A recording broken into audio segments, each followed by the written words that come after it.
अस्सलामुअलैकुम dear student, hope you are doing well. मैं हूं आपकी course instructor lecture Ayesha Tariq from government associate college for women Mianwali Qureshia.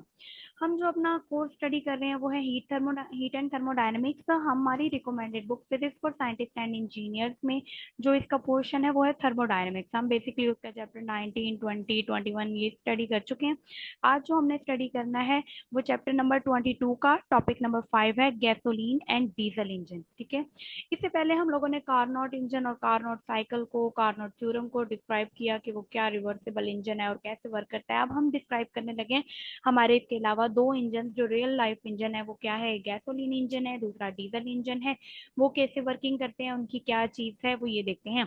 हम कहते हैं जो गैसोलीन इंजन है ना उसमें 6 प्रोसेसेस है। पहले हम गैसोलीन इंजन को डिस्कस करने लगे और फिर हम बोल देंगे कि डीजल इंजन भी यही सारा कुछ है, सिर्फ क्या है इसमें जो 6 प्रोसेसेस है, जबकि डीजल इंजन में क्या होता है कि सिर्फ 4 प्रोसेसेस होते हैं। कौन से टू अप स्ट्रोक्स होते हैं, टू डाउन और टू डाउन स्ट्रोक्स होते हैं।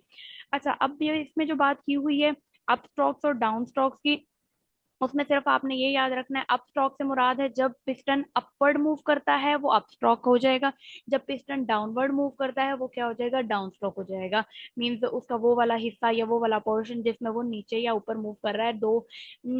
जो हमारे पास गैसोलीन इंजन है उसके 6 प्रोसेसेस हैं।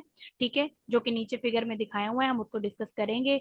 और इसके अलावा जो जबकि डीजल इंजन जो होता है वो सेम का सेम यही प्रोसेस है, लेकिन उसमें क्या है 6 की बजाय 4 है। इसमें से 4 कौन से वाले, जो दो अप स्ट्रोक्स वाले और दो डाउन स्ट्रोक्स वाले हैं, बाकी दोनों स्किप हैं डीजल इंजन में। ठीक है, अब वो क्या कह रहे हैं इस डिस्कशन में हम कंसीडर करते हैं कि कोई भी सिलेंडर है उसका जो पिस्टन है, पिस्टन के अबव जो ऊपर वाली चीज है ना वो सिस्टम है, वहां पे हमारे पास गैस मौजूद है जो कि क्या रिपीटेड साइकिल में इंजन को ऑपरेट करती है।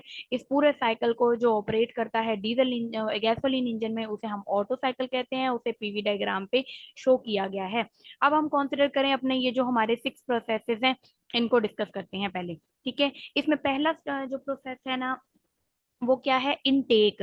इस प्रोसेस आप पहले पहले तो इसकी वर्किंग देख लें या डीजल इंजन की शेप देख लें। इसमें क्या है, नीचे ये एक मूवेबल वो गियर सा लगा हुआ है। ये हमारे पास पिस्टन है जो कि क्या करेगा, डाउनवर्ड मूव करेगा और अपवर्ड मूव करेगा। इसके डाउनवर्ड मूव करने से ये जो पिस्टन के गोल चीज है, ये हमारे इंजन की जो गोल चीज है ये घूमेगी और आगे क्या करेगी, इंजन को ड्राइव करेगी सर्कुलेटरी मोशन में, आगे इंजन वर्किंग परफॉर्म करेगा जो भी। ठीक है, अब ये पिस्टन है ये डाउन मूव करेगा या फिर अप मूव करेगा जैसे इस तरह। और ये वाला जो पोर्शन है ये रेड सा दिखाया हुआ है, ये पोर्शन असल में क्या है, वो जगह है जहाँ पे हमारा ये हमारा सिस्टम का हिस्सा है। यानी यहाँ पे हमारा जो गैस होगा, जो भी सिस्टम होगा उस पर वर्क डन किया जाएगा। यहाँ पे एक्चुअल परफॉर्मेंस होगी जो कि क्या बाकी चीज को जिससे वर्क डन हम परफॉर्म करवाएंगे। ये वाला पोर्शन है, इसमें इस वाली तरफ से एयर इनटेक होगी, जबकि ये दूसरी वाली साइड से जैसे ये देख रहे हैं आप, यहाँ से एयर एग्जॉस्ट होगी। ये इनटेक वाला पोर्शन है, वाले प्लग है, वॉल है। और ये क्या है, आउट वाला।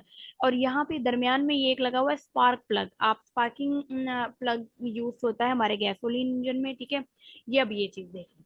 ठीक है, ये पूरी इंजन की कंस्ट्रक्शन है। अब उसके बाद इसकी ये 6 साइकिल है। 6 साइकिल में सबसे पहला जो साइकिल है उसे कहते हैं इनटेक साइकिल। इनटेक साइकिल में क्या होता है, पिस्टन नीचे मूव करता है, ये वॉल वॉल खुल जाता है। पिस्टन नीचे मूव करने की वजह से यहाँ क्या हो जाता है, प्रेशर लो हो जाता है, बाहर एयर प्रेशर ज्यादा है। उस प्रेशर कम होने की वजह से एटमॉस्फेरिक प्रेशर पर गैस क्या होती है इसके अंदर एंटर हो जाती है और ये वॉल्व क्या हो जाता है, बंद हो जाता है। ठीक है, सेकंड स्टेप है कंप्रेशन स्टेप। अब क्या होता है, पिस्टन हमारा अपवर्ड मूव करता है और जो गैस हमने अंदर भर ली थी उसको बहुत ज्यादा हिस्से तक क्या कर देता है, कंप्रेस कर देता है। ठीक है, ये देखिए पहले में ये लिखा हुआ है इनटेक वाल्व ओपन होगा, जो एयर फ्यूल मिक्सचर है वो अंदर एंटर होगा, जैसे पिस्टन क्या करेगा, डाउनवर्ड मूव करेगा। उसके बाद क्या है, पिस्टन ऊपर मूव करेगा और कंप्रेस करेगा जो हमारे पास एयर एंड फ्यूल का मिक्सचर जो मौजूद है। फ्यूल कोई भी गैस हो सकती है, गैसोलीन इंजन है ना तो सीएनजी हो सकती है हमारे पास। ठीक है, यहाँ पे गैस क्या हो गई, कंप्रेस। तीसरे पोर्शन में क्या होगा, स्पार्किंग होगी। स्पार्किंग, ये देखिए हमारे पास स्पार्क प्लग था, उसके अंदर से आग निकलेगी और वो क्या करेगी, हमारा जो एयर फ्यूल का मिक्सचर है उसे जला देगी, उसे कंबशन उसकी हो जाएगी। ठीक है, उसके बाद चौथा प्रोसेस क्या है कि हमारे पास जो अब हमने कुछ नहीं पिस्टन को मूव करा है, हमारा क्या हुआ है, पिस्टन ने जो अंदर गैस मौजूद थी, इस हीट की वजह से वो क्या होगी, जल गई। जलने की वजह से हो सकता है उसका मॉलिक्यूलर एक्टिविटी चेंज हो गई हो, उसके मॉलिक्यूल का साइज चेंज हो गया हो, वो हीट अप होके एक्सपैंड हो गई है। तो ये वाले प्रोसेसेस की वजह से गैस क्या होगी, पुश करेगी पिस्टन को डाउनवर्ड। इसे हम लोग कहते हैं पावर फ्लो। क्योंकि जो हॉट गैस होती है वो पुश करती है पिस्टन को डाउनवर्ड, पुश करती है। ठीक है। उसके बाद क्या होता है, एग्जॉस्ट वाल्व ओपन हो जाता है और जो रेसिडुअल गैस होती है वो बाहर निकलना शुरू हो जाती है। अंदर जो मौजूद गैस होती है, जो कि क्या होती है, बच गई होती है सारे प्रोसेस के बाद, बची हुई गैस, उसको रेसिडुअल गैस कह रहे हैं। ठीक है। जो एंड प्रोडक्ट बना है हमारा सारे प्रोसेस के बाद, तो वो बाहर निकल जाती है। उसके बाद क्या होता है, पिस्टन दोबारा अपवर्ड मूव करता है और बाकी की बची हुई गैस को भी बाहर एग्जॉस्ट कर देता है, बाहर पुश कर देता है। इसे एग्जॉस्ट वो साइकिल कहते हैं या स्ट्रोक कहते हैं। ठीक है। अब देखें, ये हमारा पूरा का पूरा है गैसोलीन इंजन का।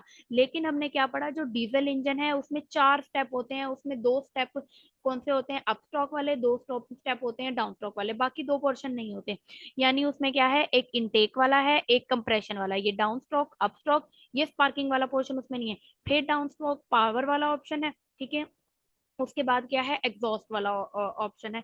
उसमें ये 4 साइकिल हैं, 2 डाउन स्ट्रोक ये 1 और 2, और 2 अप स्ट्रोक 1 और 2। उसमें ये स्पार्क प्लग वाला ऑप्शन नहीं होता। डीजल इंजन हमारा बगैर स्पार्किंग के ही अमल करता है और वो ज्यादा एफिशिएंट होता है। इसके आगे डिटेल हम पढ़ेंगे। ठीक है। अभी उम्मीद है कि आपको ये हमारा साइकिल समझ आ गया होगा कि ये साइकिल किस तरह वर्क कर रहा है। ठीक है। उसके बाद उन्होंने ये देखें, पॉइंट्स के डिस्क्राइब करते हुए ये हमारा पूरा पीवी डायग्राम को जो है उसको शो किया है। ठीक है।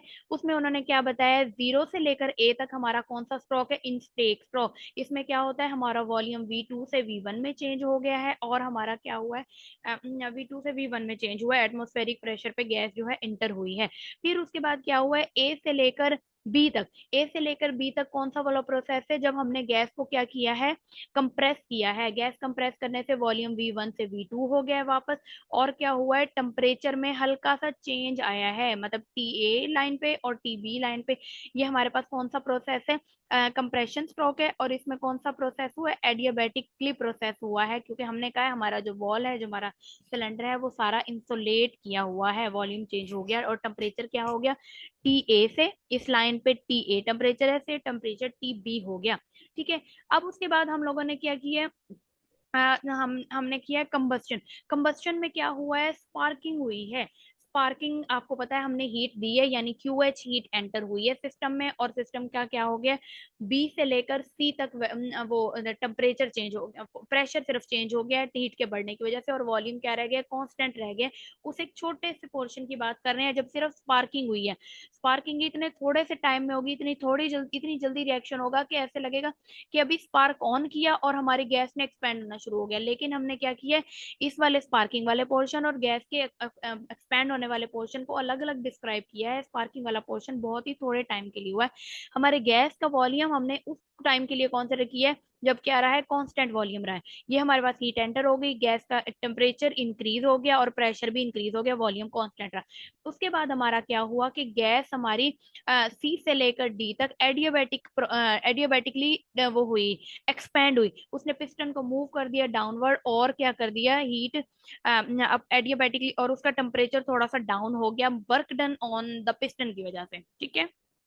ये वाला work done due to piston, इसकी वजह से टेम्परेचर क्या हुआ था, इंक्रीज हुआ था। ये work done on the piston की वजह से हमारे पास एनर्जी यूटिलाइज होगी सिस्टम की। तो क्या हुआ, हमारा टेम्परेचर थोड़ा सा TC से डाउन हो गया। हम कहते हैं टेम्परेचर TC से पहुंच गया TB पर, और वॉल्यूम V2 से दोबारा VA पर पहुंच गया। उसके बाद नेक्स्ट प्रोसेस है हमारा, हमने क्या किया, उसको दोबारा हमने एग्जॉस्ट ओपन किया और उसे पुश किया, गैस को आउटटेक किया। ठीक है। नहीं, स्पार्किंग के बाद हमने डाउनवर्ड मूव किया। ठीक है, ये पावर। उसके बाद रिलीज वाला पोर्शन। ठीक है, पावर स्ट्रोक। उसके बाद रिलीज वाला पोर्शन है, D से A तक शो करेगा। उसमें क्या होगा, हमारी जो हीट होगी हमारे जो सिस्टम के अंदर, वो क्या हो जाएगी, हमारा सिस्टम सारा क्या हो जाएगा, रिलीज, और दोबारा A पोर्शन पे पहुंच जाएगा। उसके बाद क्या होगा, पिस्टन दोबारा क्या करेगा, अपवर्ड मूव करेगा और सारे की सारी रेसिडुअल गैस को निकाल कर दोबारा O पोजीशन पे हमारा पिस्टन आ जाएगा वापस, जब हम दोबारा इनटेक करेंगे और उसे नीचे मूव कराएंगे। ये वाला सब कुछ होगा। ठीक है। ये हमारा था गैसोलीन साइकिल के लिए। अब आप इसके बारे में खुद अंडरस्टैंड करेंगे कि डीजल जो इंजन है उसके लिए क्या इसकी वैल्यूज होंगी।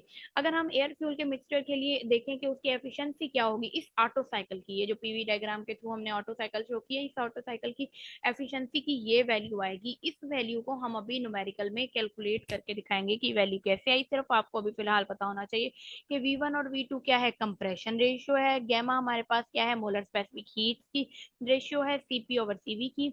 और इसके अलावा अगर हम देखें कि हम लोग अगर प्रिडिक्ट करना चाहें कि अगर हम लोग कंप्रेशन रेशियो आमतौर पे टिपिकल कितनी होती है, 8 होती है, गैमा की वैल्यू 1.4, तो हमें थ्योरेटिकल एफिशिएंसी ऑटो साइकिल की मिलती है 56%। लेकिन जो कि हमारी रियल इंजन के लिए इसकी जो एफिशिएंसी होती है वो है 15 to 20%। अब आपको बार बार बताया जा रहा है कि रियल इंजन की एफिशिएंसी इन आइडियलाइज्ड इन थ्योरेटिकल इंजन से कम क्यों होती है, उसकी वजह देखें लिखी हुई हैं। ठीक है, उसकी वजह ये हमारे गैसोलीन वगैरह इंजन वाले के लिए पहली चीज है फ्रिक्शन, दूसरी चीज है हीट ट्रांसफर बाय कंडक्शन, क्योंकि आइडियल केस हमारे पास फुल इंसोलेशन वाला केस नहीं बन पाता, हमारे पास कहीं ना कहीं हीट लॉस हो ही रहा होता है। And incomplete combustion of air fuel mixture. अब हम कहते हैं जो हमने एयर फ्यूल मिक्सचर अंदर डाला था उसके बाद उसे कंबस्टन करके जब स्पार्क लगाया तो स्पार्किंग की वजह से सारा का सारा इंजन वो जो फ्यूल था वो यूज नहीं हुआ, कुछ ना कुछ बच गया और वो बाद में रिलीज हो गया, हवा में एंटर हो गया। ठीक है, रिलीज हो गया यानी वेस्ट हो गया हमारा। तो ये भी एक वजह है कि हमारे इंजन की एफिशिएंसी, गैसोलीन इंजन की एफिशिएंसी कम क्यों होती है। हम कहते हैं जो डीजल इंजन है ना उसको वो सेम ऑटो साइकिल पे अमल करता है। मैंने आपको पहले ही बताया उसमें 4 प्रोसेस होते हैं, 2 अप स्ट्रोक 2 डाउन स्ट्रोक, बस क्या नहीं होता उसमें, स्पार्क नहीं होता। ठीक है, अब हम कहते हैं कि डीजल इंजन में हमारा वो जो फ्यूल है उसको इतना ज्यादा कंप्रेस कर दिया जाता है, इतने स्मॉल वॉल्यूम पे कंप्रेस कर दिया जाता है कि जो सिलेंडर का टेम्परेचर है वो कंप्रेशन स्ट्रोक पे खुद ब खुद इतना बढ़ जाता है कि वो खुद उसके अंदर जो फ्यूल है वो खुद ही इग्नाइट हो जाता है, खुद ही जो जो क्या होता है फ्यूल बहुत हाई टेम्परेचर पे होता है वो खुद ही आप जलना या कंबस्टन करना शुरू हो जाता है अपनी प्रोड्यूस की हुई टेम्परेचर से ही, जो कि कंप्रेशन की वजह से अंदर टेम्परेचर अंदर पैदा हुआ है उसी की वजह से ना जलना शुरू हो गया। तो हमें स्पार्क प्लग की जरूरत नहीं होती, और इस वजह से क्योंकि ज्यादा टेम्परेचर फैला हुआ ओवरऑल फ्यूल में फैला हुआ टेम्परेचर है, तमाम एटम्स के मॉलिक्यूल्स का बहुत हाई टेम्परेचर हो जाता है। ठीक है, तो स्पार्क जो एक साइड पे रह के कंबस्टन कर रहा था उसकी बनिस्बत जब सारे मॉलिक्यूल्स खुद ही जल रहे हैं तो वो ज्यादा फ्यूल को यूटिलाइज करेंगे और एफिशिएंसी क्या होगी हमारे इंजन की, इंक्रीज होगी इस केस में। अब efficiency of the auto cycle, ये जो मैंने आपको अभी बताया था कि ये हम फॉर्मूला जो हम निकाल रहे हैं इसकी एफिशिएंसी का E is equal to 1 - 1/V1/V2 power gamma -1, इसको निकालेंगे। ठीक है, तो हम ना दो साइकिल्स को कंसिडर कर रहे हैं, हम कह रहे हैं दो हमारे पास जो है एडियाबैटिक प्रोसेस हैं, जबकि दो हमारे पास कौन से हैं, कौन से हैं, हीट एंटर वाले प्रोसेस है, कांस्टेंट वॉल्यूम वाले दो प्रोसेसेस हैं। अब आप देख लें कांस्टेंट वॉल्यूम वाले दो प्रोसेसेस कौन से हैं, एक बी से लेकर सी तक वाला प्रोसेस V2 पे कांस्टेंट वॉल्यूम पे है, और दूसरा डी से लेकर VA तक वाला प्रोसेस जो है ये V1, ये दोनों कांस्टेंट वॉल्यूम वाले प्रोसेस हैं। जबकि अगर सी से लेकर डी वाला और ए से लेकर बी तक वाला, ये मैंने आपको पहले बताया ये दोनों एडियाबैटिक प्रोसेस हैं। अब इन दो ए से बी और सी से डी के लिए एडियाबैटिक प्रोसेस वाला फॉर्मूला लगाएंगे, बी से सी और डी से ए वाले दो प्रोसेसेस के लिए हम लोग कौन सा, हीट निकालने के लिए, इन दोनों की हीट निकालने के लिए और इन दोनों की हीट निकालने के लिए हम क्या करेंगे, फॉर्मूलाज लगाएंगे जो हमने निकाले हुए थे। ठीक है, इसमें स्पेसिफिक हीट वाला निकालेंगे जबकि इसमें एडियाबैटिक प्रोसेस वाले फॉर्मूलाज निकालेंगे।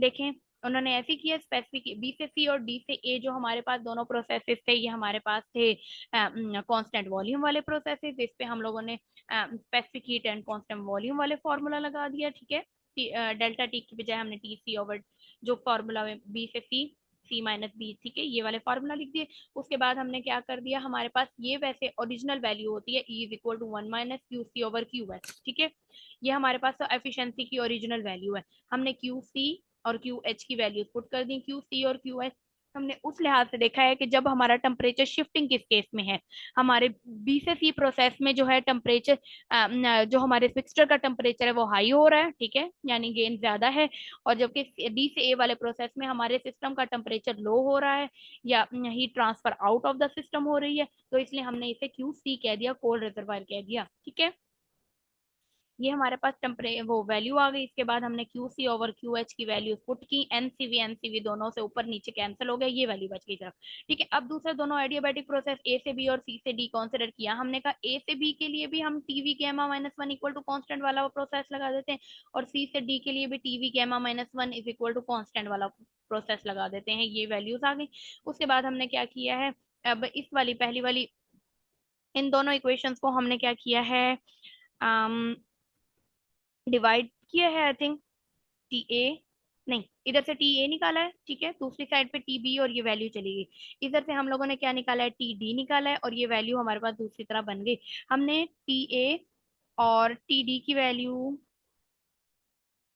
टी ए और T D is equal to T C over T B, ये वैल्यू हम लोगों ने कैलकुलेट किया। हमने क्या किया है, T A minus T D minus T A, इस वाली इक्वेशन में से टी डी वाली में से ये वाली इक्वेशन माइनस की है। ठीक है, उसके बाद हमारे पास ये इक्वेशन बन गया, हमारे पास इस वाली वैल्यू की ये वाली वैल्यू आ गई। देखें, T D over T A. अब उसके बाद हम लोगों ने क्या किया है कि इसको इसमें पुट किया है, V2 ओवर V1 था, जबकि डिवाइड में जाके V1 ओवर V2 हो गया, और पावर क्या हो गई, गैमा माइनस वन हो गया। आपने इक्वेशन के अकॉर्डिंग इसको सिर्फ एडजस्ट किया है उसके बाद में। ये हमारा आज का टॉपिक था कि हम लोगों ने गैसोलीन और डीजल इंजन पढ़ा और उसकी एफिशिएंसी को देखा। आगे नेक्स्ट टॉपिक हम इंशाल्लाह नेक्स्ट लेक्चर में पढ़ेंगे, वो है एंट्रोपी। अभी के लिए इतना ही। ओके बेटा, अल्लाह हाफिज।